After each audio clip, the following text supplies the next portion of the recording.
Estamos en nuestro último día de las jornadas, ya empezando el tercer tema de coléstasis hepática en pediatría, a cargo del doctor José Avendaño, gastroenterólogo pediatra. Un aplauso, por favor, para el doctor José.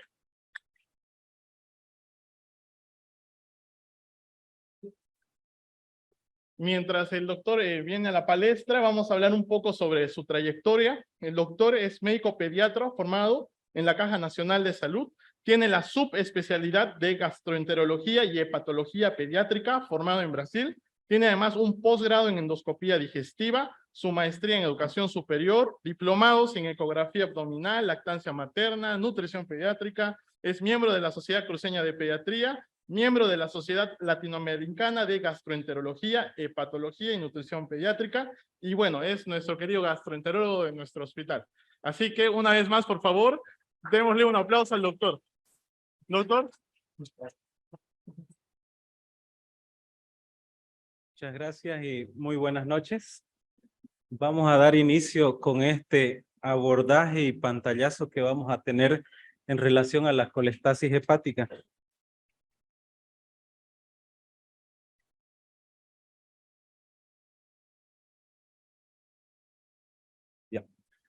Para hablar de colestasis hepática, vamos a hablar un poquito de los dos grupos etarios que los va a dividir la parte pediátrica.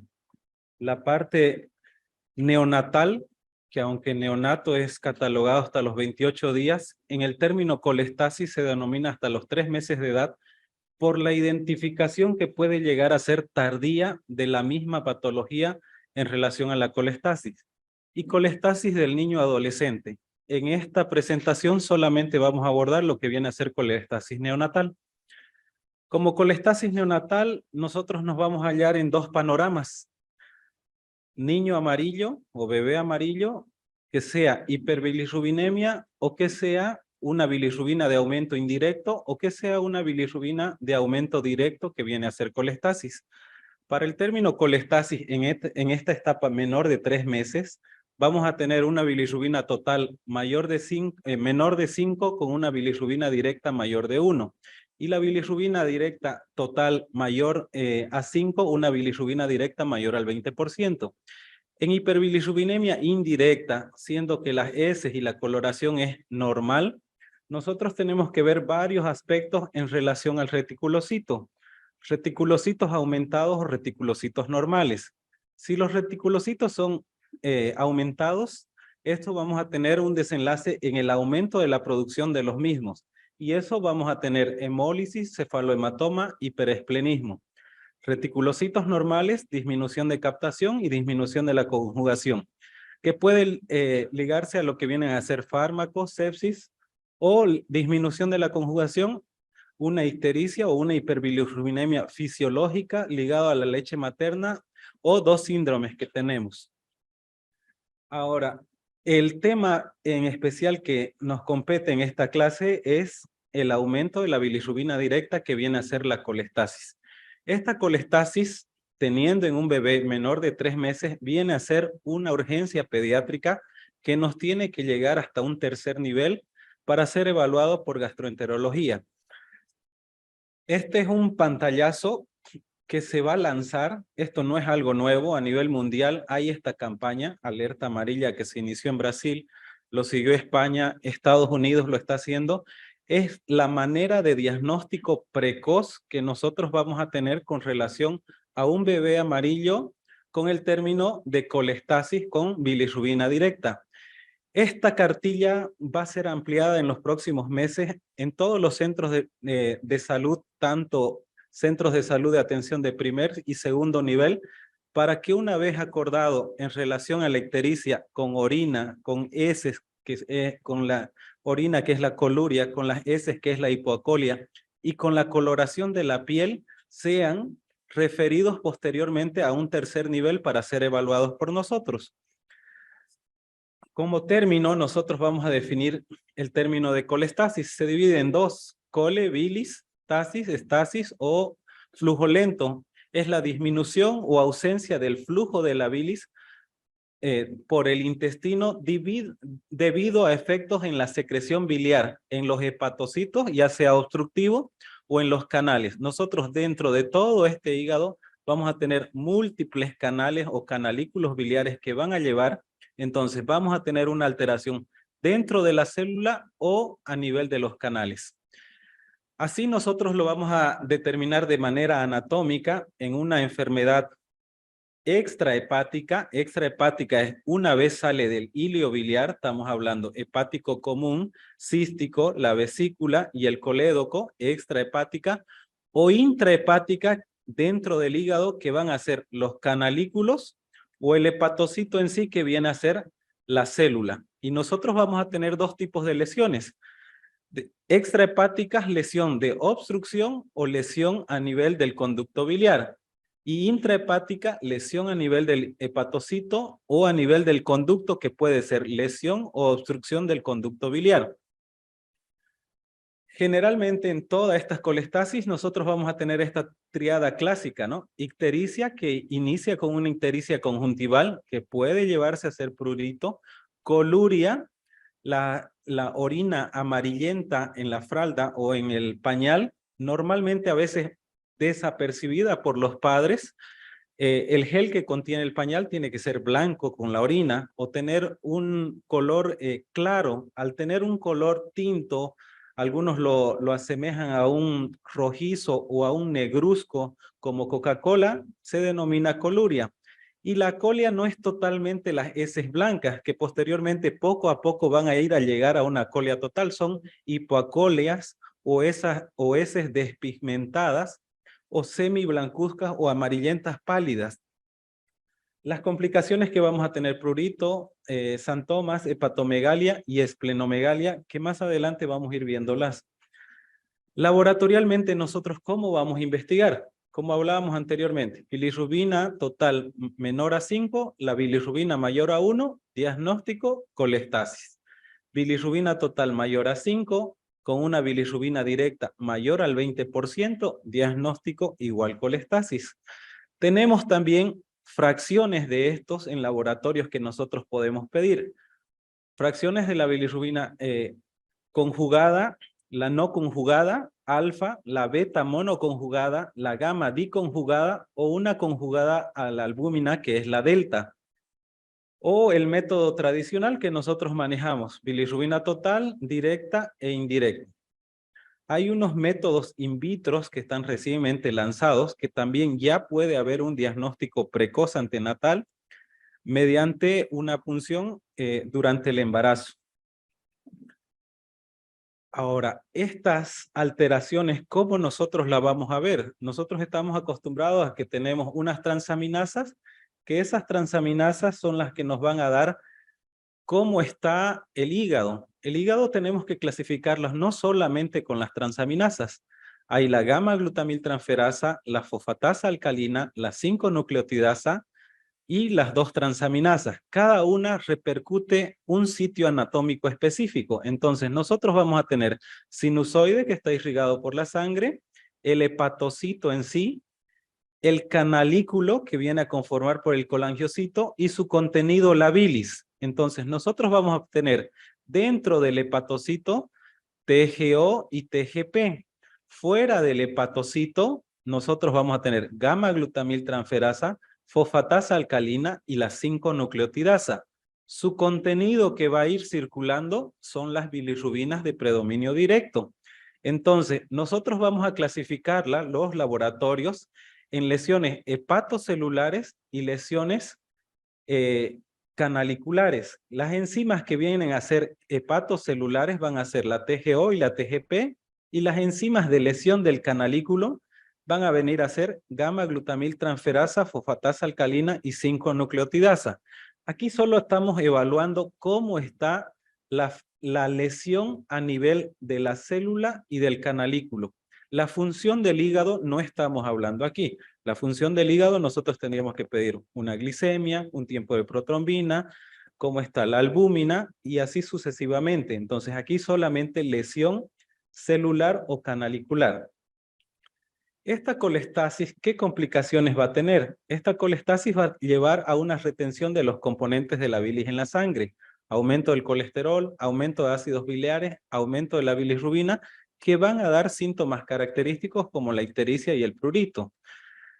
La disminución de la bilis en el intestino, que es la consecuencia de su contenido que no va a salir adecuadamente, va a dar mala absorción de la digestión de las gorduras ligadas a las vitaminas liposolubles, las vitaminas A, D, E, K, y por lo tanto nosotros vamos a tener una desnutrición, un atraso del desarrollo neuropsicomotor y una coagulopatía.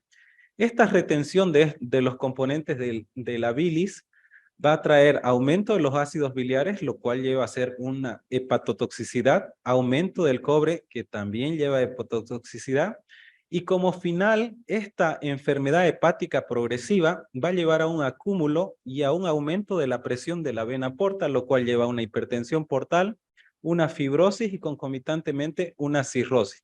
Sus complicaciones de las mismas van a ser varices de esófago, hiperesplenismo, ascitis, síndrome hepatorrenal o síndrome hepatopulmonar también que vamos a tener, y un desenlace concomitantemente fatal del paciente. La etiología y la epidemiología. Siguiendo la misma estructura de las alteraciones extra e intrahepáticas, nosotros vamos a tener obstrucciones parciales extrahepáticas a nivel del conducto, y la principal en el menor de 3 meses de edad, casi un 90 o un 95%, la atresia de vías biliares extrahepáticas. Dentro de las intrahepáticas, nosotros vamos a tener lesión del hepatocito y de la obstrucción del conducto biliar. En la lesión del hepatocito nosotros vamos a tener hepatitis neonatal, enfermedades virales infecciosas, enfermedades metabólicas, y en la lesión del conducto biliar, hipoplasia sindrómica, no sindrómica y malformaciones. Esto ya se ve grande, pero a nivel de enfermedades nos va a llevar aún a ser mayores.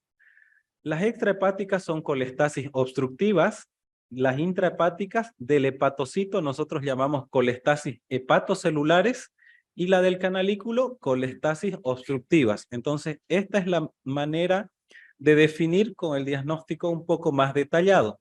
Asimismo, cada una de estas colestasis obstructivas extra o obstructivas intra y lesiones del hepatocito llevan a una serie de enfermedades que aquí vamos a ir definiendo las más frecuentes y las más características, porque dentro del hepatocito nosotros vemos las infecciones. Pueden ser parasitarias, virales, bacterianas. Bacterianas, sepsis bacterianas, infecciones del tracto urinario, sífilis, tuberculosis.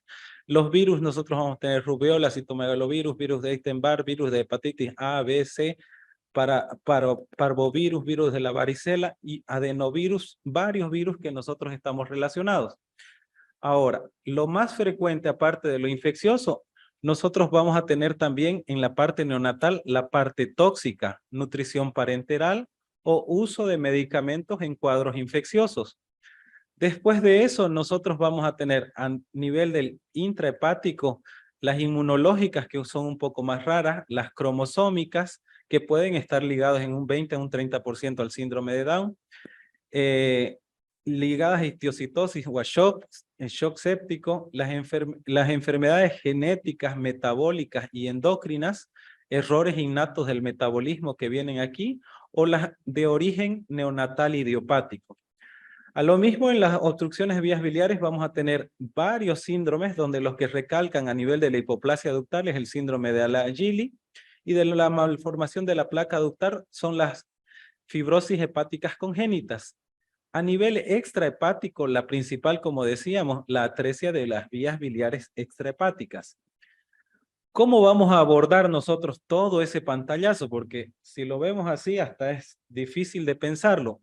Esto lo vamos a abordar de manera sindromática, como lo hablamos, colestasis y definir, ¿viene de la célula, viene extra o intrahepático?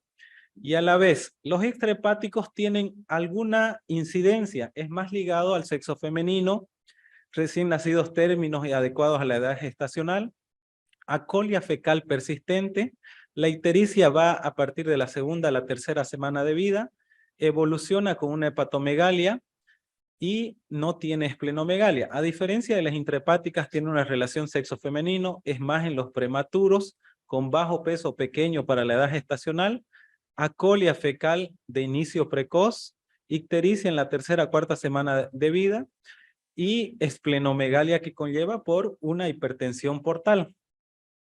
¿Qué laboratorios vamos a pedir? Como hablábamos antes, vamos a pedir un hemograma para descartar las partes infecciosas, bilirrubinas, vamos a pedir transaminasas, fosfatasa alcalina, gamma-glutamil, glicemia, urea, creatinina, gasometría venosa, lactato, buscar las causas infecciosas más frecuentes. Podemos pedir radiografías para ligar algunos síndromes que pueden tener. Lo más importante, una ecografía hepática y de vías biliares con un Doppler portal, cintillografía y colangiografía o colangioresonancia magnética del hígado. Todas, posteriormente, si se hacen crónicos, van a llegar a definir cómo está la parte celular, si tiene una fibrosis o cirrosis, a través de una biopsia hepática. Esto está estandarizado que nosotros podamos llegar en 3 a 5 días. Normalmente aquí a nuestro hospital nos llegan 4 a 10 meses en adelante. ¿Qué quiere decir? Está fallando todo esto y esto viene desde la base. Si no estudiamos o no sabemos esto, no lo vamos a sospechar. Entonces, muchas veces estos pacientes son tratados como una ictericia transitoria fisiológica, la que llamamos hiperbilirrubinemia, y no sospechamos de estas pruebas que este paciente puede llegar a ser letal. Siguiente. Ahora, como hablábamos antes, la extrahepática va a tener un predominio de la bilirrubina directa con lesión de la parte del canalículo, fosfatasa alcalina y gamma-glutamiltransferasa. La intrahepática va a tener también la bilirrubina directa, pero con predominancia a nivel hepatocelular, las transaminasas. Ecográficamente, en las extrahepáticas, nosotros vamos a tener la principal patología que hablamos, atresia de vías biliares. En atresia de vías biliares vamos a tener ausencia de vesícula o una vesícula rudimentaria, pequeña, no móvil, menor a los 2 centímetros. Estas señales que se pueden ver, señal del cordón triangular o algunas relaciones entre el flujo de la arteria subcasular y la vena porta, o identificación de otra patología si se descarta atresia de vías biliares, que es el quiste de Coledo, que es una colección, y esta es la atresia. En la parte intrahepática, la ecografía es normal, una vesícula normal, alargada, mayor a los 2 centímetros, sin ninguna alteración a nivel de ninguno de los flujos. Otro estudio dijimos que es la cintillografía. La cintillografía es la captación de un radiofármaco dado por la vena, capta a nivel hepático, se debería ver parte del desenlace del fármaco por las vías biliares y su evolución de la bilis que tiene que ir a la segunda porción del intestino delgado. En la parte que es intrahepática es una cintillografía normal. En la parte que es extrahepática es obstructiva, por lo tanto solamente se ve el hígado y no se ve ningún pasaje. Esta otra captación es a nivel de la vejiga y no tiene ninguna captación a nivel del intestino. O sea, no hay un pasaje, está obstruido. Un método con mayor acuracia es el abordaje de la colangiografía intraoperatoria. Hay otros métodos. Sí, hay colangiografía percutánea, colangiografía retrógrada endoscópica, colangioresonancia magnética, colangiografía por laparoscopía o perioperatoria, pero este llega a ser el padrón oro en el que abordan la parte de la vía biliar, inyectan contraste, se ve vías biliares, hepático izquierdo, derecho, hepático común, cístico, la vesícula y su desenlace hacia intestino. En la extrahepática se ingresa con la cánula, se inyecta a nivel de la vesícula o de la vía biliar del hepático común y no se ve ningún desenlace, no hay pasaje del contraste, que es un método de gold estándar que nosotros llamamos. Dijimos que todos estos cuadros crónicos van a una biopsia. En la biopsia nosotros vamos a ver el daño de la célula que está teniendo.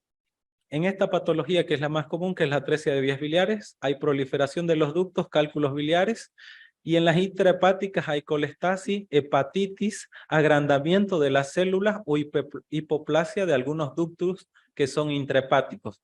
Estas son algunas de las características que nosotros miramos dentro de las biopsias para verificar si es intrahepática o es extrahepática.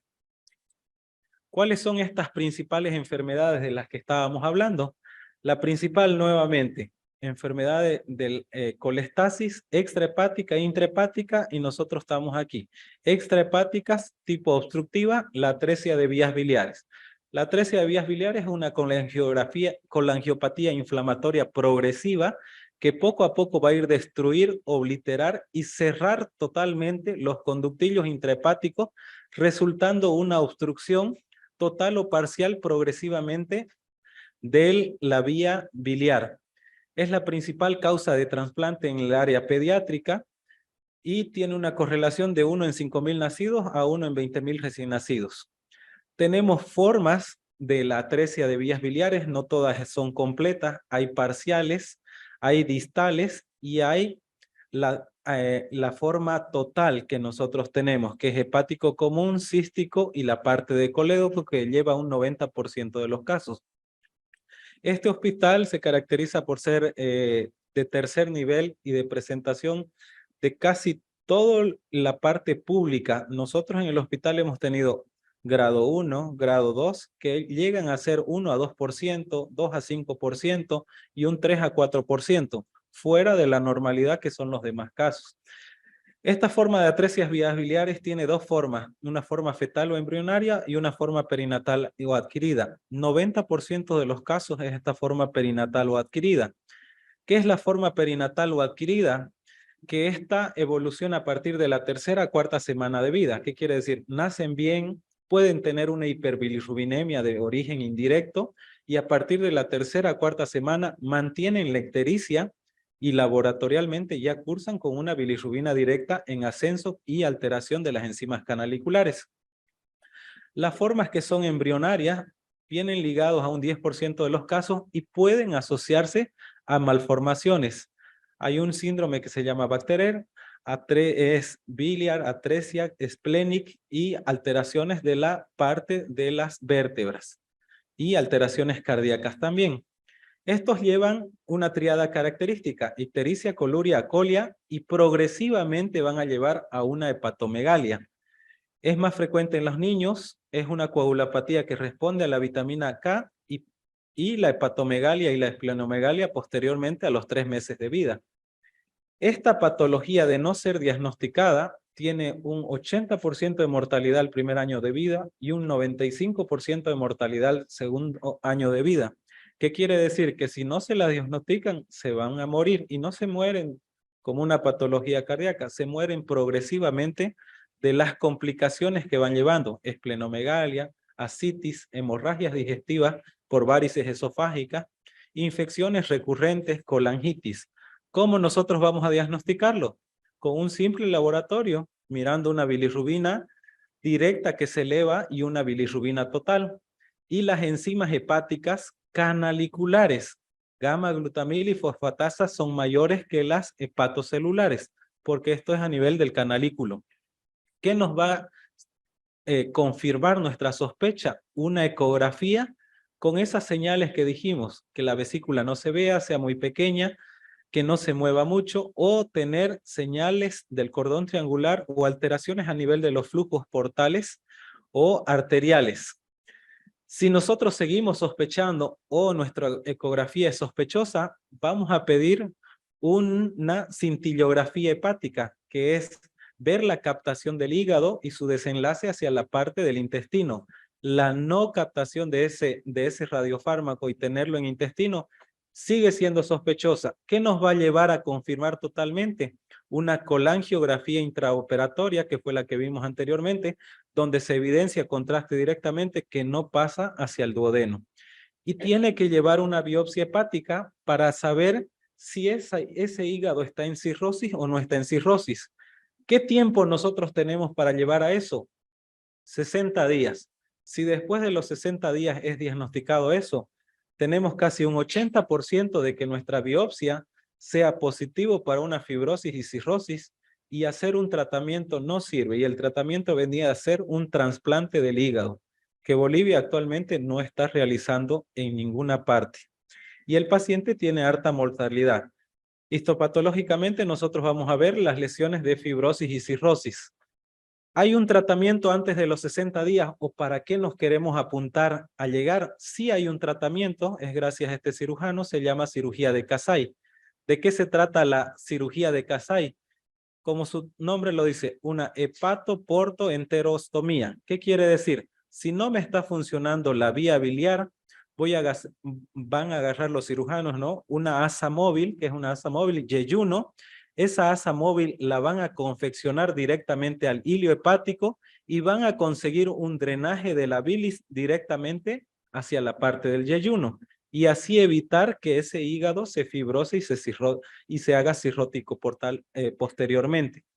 Esto es ideal, como dice, antes de los 60 días. Después de los 60 días, lastimosamente lleva a cirrosis y lleva a un trasplante hepático. Aparte de eso, llevemos muchos tratamientos. El paciente que lleva a una cirugía de Kasai no acaba ahí su suplicio. Tiene que tener una dieta, reposición de vitaminas, calorías específicas, restricciones hídricas, evitar infecciones y hacer controles recurrentes para ver si no tiene fibrosis o está llevando a cirrosis. Tiene que utilizar corticoides y antibióticos de manera prolongada. A la larga, estos pacientes, casi un 50-60%, llevan a un trasplante hepático. Prácticamente es una pausa, un descanso que se le da al paciente para que pueda crecer, nutrirse bien y posteriormente llevar a un trasplante hepático. Si no era atresia de vías biliares, la parte extrahepática, ¿qué podía ser? Lo más frecuente, un quiste de colédoco. ¿Qué es el quiste de colédoco? El quiste de colédoco comienza con una colestasis, raramente se puede encontrar esa masa palpable, es una dilatación una dilatación sacular a nivel del colédoco que tiene varios fenotipos, que el tratamiento de esa dilatación y posteriormente que eso obstruye la luz del colédoco es quirúrgico, es remoción del quiste de colédoco, que esto viene a ser congénito. Puede evolucionar a un colangiocarcinoma. Ya vimos toda esta parte extrahepática. La parte intrahepática, dijimos, lesión del hepatocito y lesión del ducto. En las lesiones del ducto hay esto bien importante, que es el síndrome de Alagili, que es una hipoplasia ductal sindrómica. ¿Qué es la hipoplasia ductal sindrómica? Es una enfermedad de tipo autosómica dominante, en la cual el paciente tiene una facies dismórfica, tiene una frente amplia, un mentón en punta, unas orejas aplanadas, tiene alteraciones a nivel vertebrales, que decimos son unas vértebras en formas de mariposa, tiene en el ojito algo que se llama empliotoxón posterior, que es una alteración de la visión, y puede llevar a alteraciones cardíacas. Entonces, es un síndrome que lo conlleva a este paciente. Hemos tenido también nosotros 2 casos de estos pacientes que lastimosamente esto a la larga llevó a una fibrosis y a una cirrosis hepática con una evolución desfavorable que llegaron a fallecer. ¿Podemos tener otras lesiones intrahepáticas obstructivas? Sí, fibrosis quística, colangitis esclerosante, malformaciones de la placa ductal, que son fibrosis hepáticas congénitas y enfermedad de Caroli. De estos, igual hemos tenido varios de estos pacientes, son 4 de estos pacientes que tenemos y 2 de estos pacientes de enfermedad de Caroli. Ahora, la parte de la lesión del hepatocito, nosotros vamos a tener ligadas más frecuentemente a las partes infecciosas y enfermedades genéticas. ¿Qué son las partes infecciosas? El TORCH, citomegalovirus, virus de Epstein-Barr, virus de la hepatitis, ligados a sepsis, infecciones urinarias, y el tratamiento aquí va dirigido a cuál es la causa de cada uno. Enfermedades genéticas también vamos a tener, autosómicas recesivas, deficiencia de alfa-1 antitripsina y colestasis intrahepática familiar progresiva. En resumen, tratamos de dar un pantallazo de lo que fue el abordaje de la colestasis.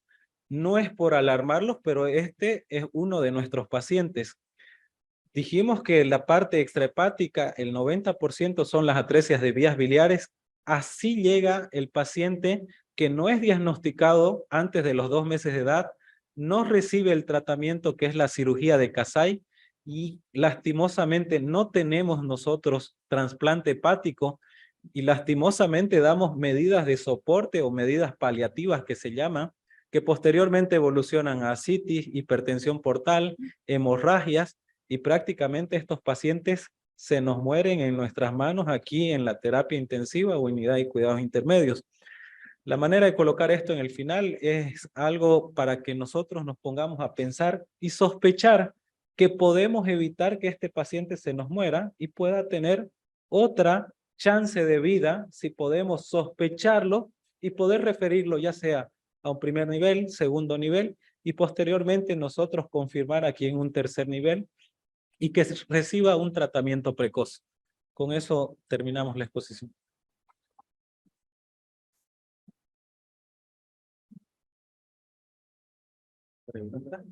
Sí.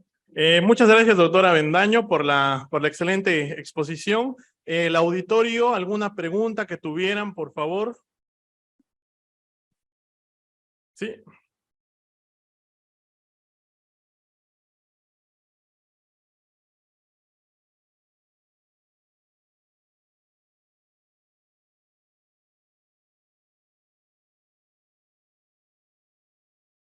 En la nutrición parenteral no es específico el volumen, hablando de volumen. Ahora, las nutriciones parenterales tienen que ser dirigidas si el paciente lo necesita, no por PRN. Ahora, las nutriciones parenterales van a llevar a un daño hepático casi el 100%. Ahora, hay algunos productos que podemos utilizar. ¿Cuál es el principal implicado en la colestasis? Los lípidos. Hay un lípido especial que evita la colestasis, se llama Smofilipid, que es a base de otros aminoácidos para tratar esto. Ahora, ¿qué también podemos hacer? La distribución. ¿Cuántos de lípidos, cuánto de proteínas y cuánto de aminoácidos para poder utilizar? Se puede utilizar medicamentos que pueden ayudar a evitar una inflamación. No están totalmente descritos en la pero hay algunos medicamentos como la acetilcisteína, cuando ya hay un proceso inflamatorio o un proceso de colestasis que pueda llevar a una insuficiencia, se puede utilizar. Hay medicamentos como la silimarina, en algunos casos está indicado utilizar como medidas de protección hepática. Y lo ideal es no sumar varios factores predisponentes. ¿Qué son los factores predisponentes? Utilizar antibióticos que sean hepatotóxicos o prolongar con algunos catéteres como vías umbilicales que puedan lesionar más nuestro hígado. ¿Alguna pregunta más del auditorio? Bueno, si no es así, un aplauso más, por favor, para el doctor Avendaño. Gracias por la ponencia y toda la experiencia de nuestro hospital y toda su carrera con esta exposición.